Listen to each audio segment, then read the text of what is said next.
Siku hiyo ilianza kama safari ya kawaida, lakini sikujua kabisa kuwa ingekuwa mwanzo wa mateso ambayo sitayasahau maisha yangu yote.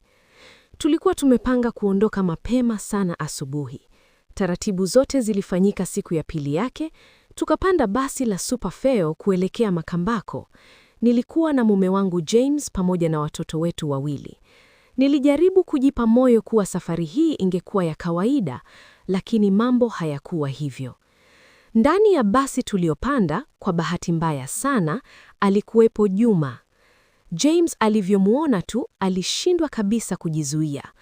Alisimama ghafla. "Unataka kufanya nini?" Nilimuuliza kwa hofu. Nilimshika mkono wake haraka na kumvuta akae chini. Kwa shida alikubali kukaa.